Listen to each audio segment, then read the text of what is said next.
Pronoun के साथ इस्तेमाल होता है, use with noun and pronoun.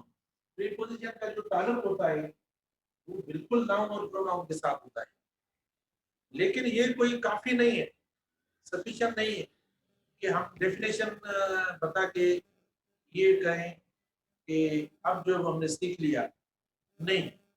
जैसे वर्ड्स हैं, जैसे डिक्शन है हमारे पास, अल्फाज है, इसी तरीके से प्रीपोजिशंस भी हैं।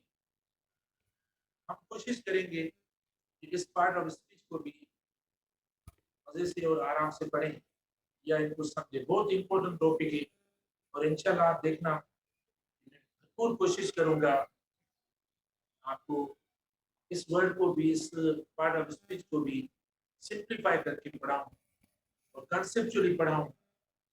कई ऐसी चीजें होती हैं जो मुश्किल होती हैं, लेकिन अगर आप जैसे स्टूडेंट्स हमारे पेज में हो और क्लास लेने वाले हो तो अल्लाह पाक हमारी मदद कर देता है और हम पढ़ाने जैसे हो जाते हैं। ये भी मतलब कुछ लोगों की प्रेजेंस की वजह से होता है, आप जैसे स्टूडेंट्स की वजह से ये होता है, पॉसिबल होता है। तो काफी ऐसे स्टूडेंट्स हैं, सब आप ऐसे अच्छे स्टूडेंट्स हो कि जो चाहते हो सीखना पढ़ना, जो चाहते हो कि आपकी जिंदगी के अंदर बहुत बड़ी इज्जत मकाम और बहुत बड़ा ऑनर मिले आपको। तो जब ऐसी पॉजिटिविटी होती है सामने, तभी जो वो डेफिनेशन भी है, मैंने जैसे आपको बताया कि डेफिनेशन में प्रिसाइजली मैं ये बता सकता हूँ कि यानी जो वर्ड नाउन और प्रोनाउन के साथ रिलेशनशिप शो करे तो उसे हम प्रीपोजिशन कहते हैं, उसे हम प्रीपोजिशन कहते हैं। ठीक है, तो वर्ड्स कौन से हो सकते हैं प्रीपोजिशन वाले? जैसे इन प्रीपोजिशन का हुआ, इनटू प्रीपोजिशन का ऑन टू, बिटवीन, अमंग, या फ्रॉम, या अंडर, या अबव, या फॉर, या ऑफ, मतलब काफी ऐसे अल्फाज हैं जो प्रीपोजिशन के होते हैं। ये मैंने एग्जांपल दिया कि ये प्रीपोजिशन के वर्ड। अब देखो हमने प्रीपोजिशन को तीन कैटेगरीज में रखा है कि वर्ड्स विद नो प्रीपोजिशन। अब देखो इंग्लिश के अंदर ऐसा होता है कि कुछ ऐसे अल्फाज होते हैं जिनके साथ कोई प्रीपोजिशन इस्तेमाल नहीं होता, लेकिन जब हम तर्जुमा करते हैं, जब हम सेंटेंस बनाते हैं, तब हमें ऐसा महसूस होता है कि इस वर्ड के साथ तो ये प्रीपोजिशन लगता है। जो हम तर्जुमा करते हैं, तर्जुमे में जो वर्ड आता है हम वो लगा लेते हैं। ठीक है, वो हम लगा लेते हैं। वो मैं बताता हूँ आपको कैसे। जिसे तर्जुमा करते हैं कि भाई ये वर्ड आ गया तो उसके अंदर लगा लेते हैं वर्ड। ठीक है, तो वर्ड्स विद नो प्रीपोजिशन। मिसाल के तौर पर मैं इधर ही एक एग्जांपल देता हूँ, इधर ही बेटा एग्जांपल को चेक कर ले। यानी वर्ड्स होते हैं, फॉर एग्जांपल देखो, शी हैज आस्क्ड रामी, हमने लिख दिया। देखो शी हैज आस्क्ड रामी, तो ये गलत हो गया। कैसे गलत हुआ? देखो हेडिंग क्या दी हुई है कि कुछ ऐसे वर्ड्स होते हैं जो प्रीपोजिशन नहीं कैरी करते। अब आस्क जो है इधर प्रीपोजिशन नहीं कैरी करेगा। यदि फ्रॉम जो है वो आपका जो पर्सन वाला ऑब्जेक्ट है, जो पर्सन वाला ऑब्जेक्ट है, उस ऑब्जेक्ट के साथ आप फ्रॉम नहीं लगाओगे, उसके साथ आप नहीं लगाओगे। She has asked from me, देखो ये गलत है। तो मतलब कुछ ऐसे वर्ड्स हैं, हम कैसे लिखेंगे? फिर आप बोलेंगे सर इसको लिख के लिखा हो, तो ये तो आपका गलत हो गया। लेकिन राइट देखो, शी हैज आस्क्ड, देखो भी ये हुआ। तो मतलब आस्क में कोई प्रीपोजिशन नहीं कैरी करना। शी हैज आस्क्ड मी, ये बगैर प्रीपोजिशन के देखो मीनिंग देगा। लेकिन हम अपनी लैंग्वेज से उसको ला के रखते हैं ना, तर्जुमा करते हैं, तब हमारी लैंग्वेज में तो आता है प्रीपोजिशन। लेकिन इधर देखो इंग्लिश के अंदर ये वर्ड, हाँ अब आगे फॉर्म लगा सकते हो आप। शी हैज आस्क्ड मी, अच्छा आगे भी अभी नहीं लग रहा, she has asked me a question. लेकिन अगर समथिंग पहले आ जाए, अगर समथिंग पहले आ जाए, अगर इधर देखो समथिंग वाला, वो आगे पूरा मैं एक्सप्लेन करूंगा। शी हैज आस्क्ड, अगर समथिंग देखो, अब ये क्वेश्चन जो है ये समथिंग है, मतलब पर्सन तो नहीं आया, बी क्या हुआ, पर्सन आया, इस वजह से फ्रॉम नहीं लगेगी। यानी आस्क प्लस पर्सन आता है जो फ्रॉम ना लगे, ये गलत हो जाएगा। लेकिन she has asked a question from me, from me, अब देखो आपका ये करेक्ट हो गया। She has asked a question from me, देखो अभी राइट, समझे बेटा? She has asked a question from me, अब ये सही। लेकिन यहाँ पर देखो पर्सन के साथ, तो ऐसे कई वर्ड्स होते हैं जो हम डिस्कस करते हैं आगे। फिर वर्ड्स विद फिक्स्ड प्रीपोजिशंस, यानी कुछ ऐसे वर्ड्स होते हैं जिनके साथ प्रीपोजिशन फिक्स होता है, अगर नहीं लगाएंगे वो प्रीपोजिशन तो वो गलत हो जाएगा, वो फिक्स है बस, उनके साथ वो प्रीपोजिशन फिक्स है। जैसे देखिए ही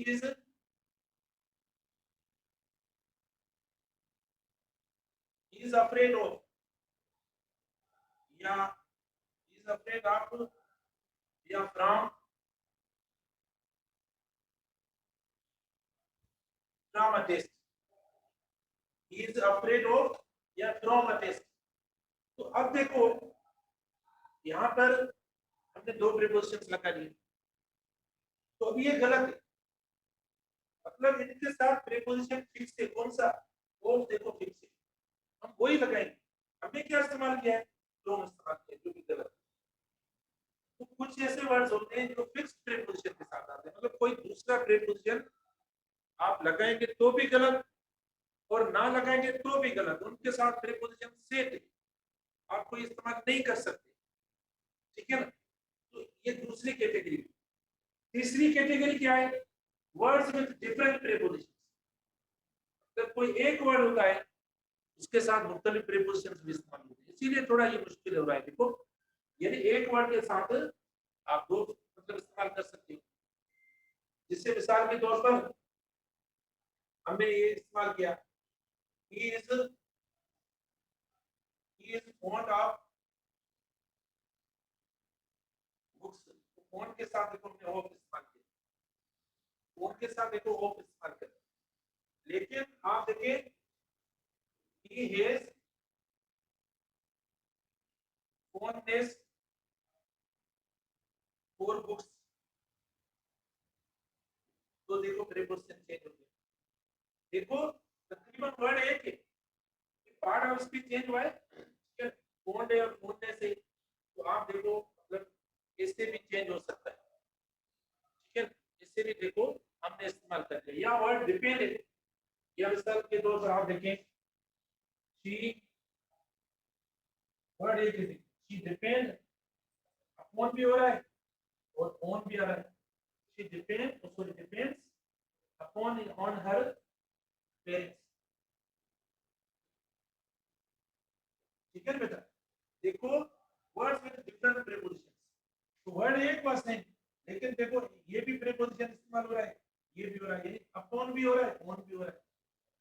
तो मतलब ये चीजें थोड़ी हमें इनको पढ़ना है, समझना है, और बिल्कुल कोई प्रॉब्लम नहीं है, कोई प्रॉब्लम नहीं है, इंशाल्लाह हम इन सारी चीजों को बिल्कुल आराम से मजे से सीखेंगे, मैं सिखाऊंगा आपको, और आप मतलब भी जो प्रेजेंट रहेंगे या आप भी मतलब इन चीजों को देखेंगे, तो ये सारी चीजें पहले इनका एक बेस या बैकग्राउंड जो वो हम एक प्लॉट जो इनका बना रहे हैं, पहले तो प्लॉट होना चाहिए ना, प्लॉट पे ही घर बनेगा, प्लॉट ही नहीं है कि मुझे घर बनाना है, कैसे बनेगा घर? तो ये प्लॉट बना रहा हूँ पहले कि देखो ये प्लॉट इनका ऐसा हो सकता है, ऐसे प्लॉट पे ही जो वो हम प्रीपोजिशन की स्ट्रक्चर को अच्छे नमूने से बना सकते हैं। तो आपने समझ लिया कि कुछ ऐसे होते हैं जो नहीं कैरी करते, कुछ ऐसे होते हैं जिनके साथ प्रीपोजिशन वो डिसाइड होता है और कोई नहीं लेता, आप इस्तेमाल करेंगे गलत हो जाएगा।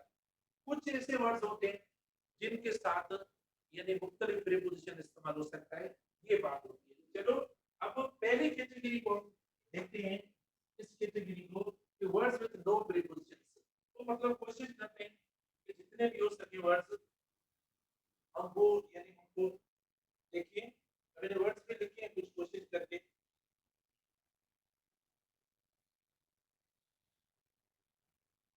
हाँ देखो पहली कैटेगरी जैसे वर्ड्स विद नो प्रीपोजिशन, ठीक है बेटा, लिखा हुआ है क्या? वर्ड्स विद नो प्रीपोजिशन, मतलब ये वो वर्ड्स हैं जिनके साथ प्रीपोजिशन इस्तेमाल नहीं करेंगे। अब देखो मैंने ऊपर लकीर भी दी हुई है कि आप अगर प्रीपोजिशन इस्तेमाल करेंगे तो वो गलत हो जाएगा, जैसे इंटर लिखा हुआ है, इंटर मतलब दाखिल होना, ठीक है। जैसे द टीचर, देखो आपने बोला द टीचर इंटर्ड,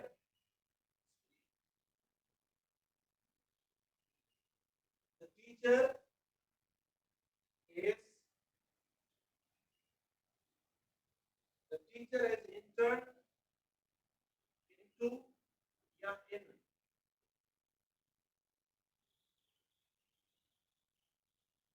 देखो the teacher has entered into या in the class, तो क्या लिखा हुआ है ऊपर हेडिंग दी हुई है नो, इन अल्फाजों के साथ ना लगाओ, तो ब्रैकेट में वो प्रीपोजिशन लिख कर देखो हमने काट दिया है कि ना, तो देखो ये गलत हो गया। the teacher has entered into a class, देखो ये आपका प्रीपोजिशन गलत हो गया, ये नहीं करता। Teacher has entered a class, inter मतलब इन, तो नहीं लगाएंगे प्रीपोजिशन नहीं, लेकिन हम देखो जब देखते हैं तर्जुमा उसमें आ जाता है कि हम ये लगाएं। हाँ, एक इंटर इनटू है जो फ्रेजल वर्ब है, बेटा इंटर इनटू है फ्रेजल वर्ब है जिसका मतलब है पार्टिसिपेट करना, वो अलग वर्ड है, लेकिन इंटर इनटू है वो दाखिल होने के लिए नहीं है। इंटर इनटू का मतलब जो है वो है पार्टिसिपेट करना, हिस्सा लेना, उसकी मीनिंग अलग है, वो फ्रेजल वर्ब के तौर पर इस्तेमाल होता है, ये अलग इस्तेमाल होता है। अच्छा, उसके बाद रिटर्न है, तो रिटर्न के साथ बैक हम इस्तेमाल करते हैं, जैसे मिसाल के तौर पर he has he has returned back, he has returned back, ठीक है। अब देखो ये गलत हो गया, he has returned back from his home, देखो he has returned from his home, तो अब he has returned back from his home, तो ये गलत हो गया क्योंकि रिटर्न और बैक एक ही बात है, तो हम इस्तेमाल नहीं करेंगे, तो ये प्रीपोजिशन देखो जो इस्तेमाल किया ये गलत है, ये रिटर्न के साथ बैक ना इस्तेमाल, he has returned from his home, ठीक है, he has returned his home, खाली लगा लो तो भी सही है, ये भी सही है, he has returned his home तो भी सही है, ठीक है, यानी घर से वापस आए इसीलिए हमने फ्रॉम लिखा, लेकिन बैक हम नहीं। उसके बाद देखो इन्वेस्टिगेटिव है, तो इनको थोड़ी इस्तेमाल करें, जैसे they investigated, they investigated into a matter, अब देखो ये गलत हो गई, दे इन्वेस्टिगेटेड मैटर मतलब जीरो प्रीपोजिशन, ये अल्फाज प्रीपोजिशन नहीं करी जाएंगे, तो मैंने क्या इस्तेमाल किया, इनको इस्तेमाल किया, देखो ये गलत हो गया, हमने पहले ही क्रॉस लगा लिया। अच्छा, उसके बाद देखो डिस्पाइट, ठीक है, देखो डिस्पाइट, जैसे डिस्पाइट ऑफ बीइंग, देखो despite of being said she enjoyed the party, देखो despite of being said she enjoyed the party, अब देखो बेटा ये गलत हो गया, क्या गलत हुआ, क्योंकि डिस्पाइट के साथ होप नहीं लगाते, हमें लगा दिया कि गलत, डिस्पाइट बीइंग सेड, हाँ इन स्पाइट अगर होता है तो उसके साथ हम इस्तेमाल करते हैं, देखो इन स्पाइट ऑफ बीइंग, अब ये बने लगाएं, अब इन स्पाइट के साथ होप लगा सकते हैं, ठीक है, डिस्पाइट के साथ नहीं लगेगा, in spite of being said she, ये आपका सही है बने, हम कर सकते हैं, in spite of being said she enjoyed the party, ठीक है, ये देखो आपका सही, in spite of being said she enjoyed the party, ये राइट हो गया। तो हम डिस्कस कर रहे हैं क्या, यानी वो इन अल्फाजों के साथ हम प्रीपोजिशन इस्तेमाल नहीं करेंगे, अगर करेंगे तो वो वर्ड्स हमारे देखो गलत हो जाएंगे, ठीक है। इसी तरीके से कंप्राइज है, देखो इसी तरीके से आप देखो कंप्राइज है तो हमने ऑफ इस्तेमाल कर लिया, ठीक है, ये गलत हो जाएगा। अच्छा देखो मिसाल के तौर पर आप देखो दिस क्लास कंप्राइज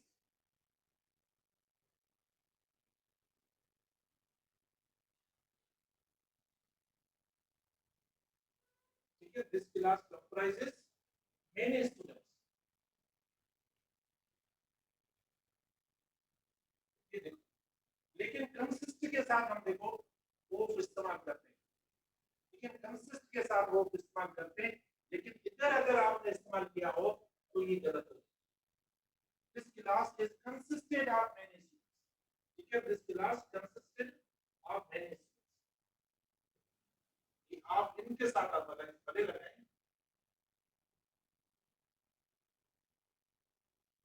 देखो मेनी स्टूडेंट्स, ये बच्चे इस्तेमाल करें, वो इधर लग सकते। तो देखो इनके साथ नहीं लगेगा। डिस्क्राइब इट, जैसे शी, आसान है बेटा, देखो she described, okay, she described her idea, ये सही है, लेकिन आपने लिखा she described about her idea, तो देखो ये गलत हो, ठीक है, गलत हो। अच्छा, डिस्क्राइब अगर आप करते हो, देखो किसी को बताते हो अपनी आइडिया, जैसे मिसाल के तौर पर शी, अब इसमें देखो ऐसे होगा, इसका मतलब डिस्क्राइब क्या, समथिंग मतलब आइडिया या कोई भी, डिस्क्राइब हर प्लान टू, ठीक है, she describe her plan to the teacher, मैं ऐसा कहता हूँ, ठीक है, ये तो देखो डिस्क्राइब आए, उसके बाद समथिंग आए, डिस्क्राइब प्लान क्या है, समथिंग, किसी को बताना है तो देखो टू लगाए या फोर लगाए, टू भी लग सकता है और फोर भी लग सकता है प्रीपोजिशन। अगर आप किसी को डिस्क्राइब करना चाहते हो, बताना चाहते हो, डिस्कस है, देखो अबाउट नहीं लगे, देखो वी डिस्कस द इशू, हम कह देते हैं ना, गलत हो जाता है, देखो we discuss about the issue, about the issue, अब देखो ये गलत हो जाएगा, अबाउट नहीं लगेगा, गलत हो जाएगा। तो ये वो वर्ड्स है जो जीरो प्रीपोजिशन। अगर देखो वो समथिंग है, जैसे मिसाल के तौर पर देखो वी डिस्कस, अगर बेटा कोई, अब कोई ऑब्जेक्ट आ जाता है, समथिंग कोई ऑब्जेक्ट, वी, अच्छा वी डिस्कस द इशू, नहीं लगा देखो, अच्छा किसी पर्सन के साथ वो करना चाहते हो शेयर, वो आप इस्तेमाल करेंगे, we discuss the issue with our parents. अब देखो ये सही है, ये सही समझे, इससे हम इस्तेमाल करेंगे तो ये सही है। एक्सप्लेन है, देखो उसमें इस्तेमाल करेंगे, ठीक है, the teacher explain the problem, तो देखो कोई हमारा नहीं, लेकिन अगर टीचर स्टूडेंट्स के लिए प्रॉब्लम एक्सप्लेन करता है तो देखो टू इस्तेमाल करें, देखो अच्छा, द टीचर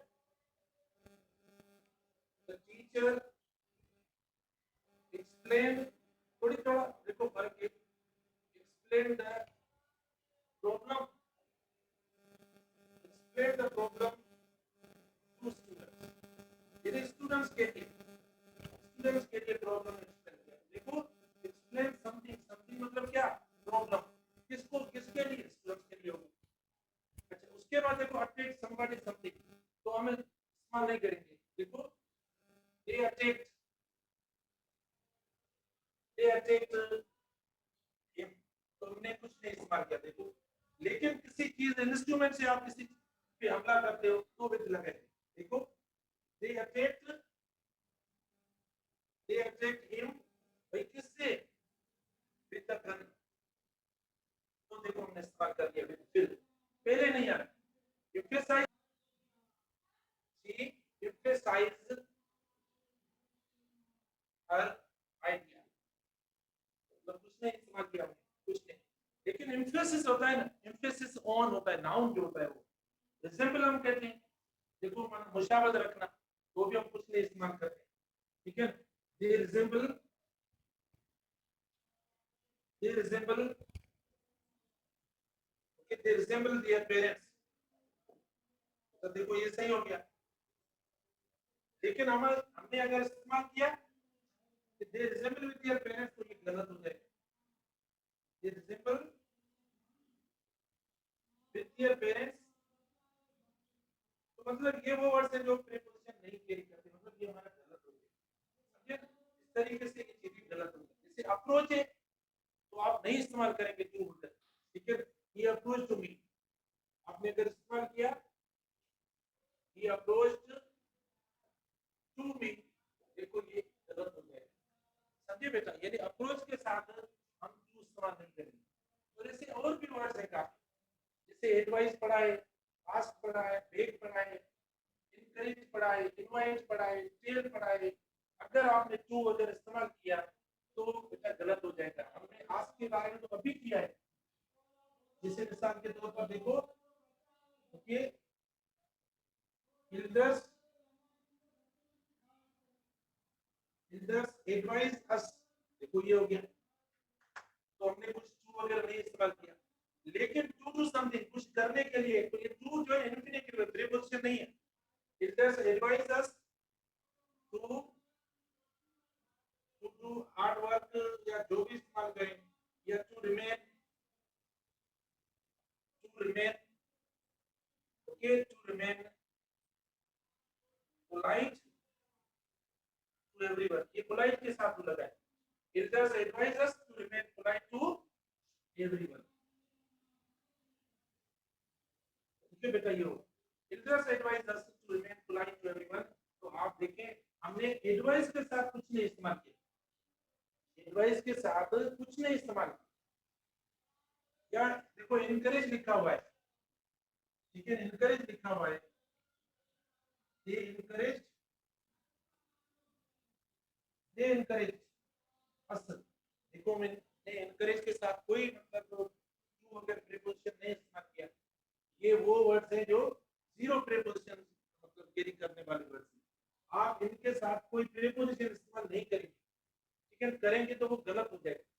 तो दे इनकरेज अस टू वर्क, क्या बेटा, टू वर्क, ये सही हो, दे इनकरेज अस टू वर्क, समझे, यानी हमने देखो इनके साथ नहीं, हालांकि इनमें हमसे एरर हो जाती है, हम टू लगा लेते हैं, टू लगा लेते हैं बेटा, वो लगाएंगे तो वो गलत हो जाएगा, आप ना लगाएं। या दे इनवाइटेड अस, तो जो टू लगा रहे हैं ना, आपको लग रहा होगा बेटा वो इन्फिनिटिव प्रीपोजिशन नहीं है, आपको जो लग रहा है ना, हम टू लगाते हैं, ये टू मतलब इन्फिनिटिव होता है, ठीक है। दे इनवाइटेड अस, देखो हमने कोई प्रीपोजिशन नहीं लगाया बेटा, दे इनवाइटेड अस हमने प्रीपोजिशन लगाया नहीं लगाया, देखो they invited us to attend the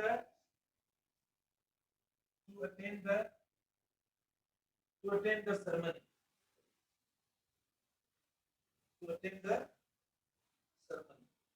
ये हो गया, देखो they invited us to attend the ceremony.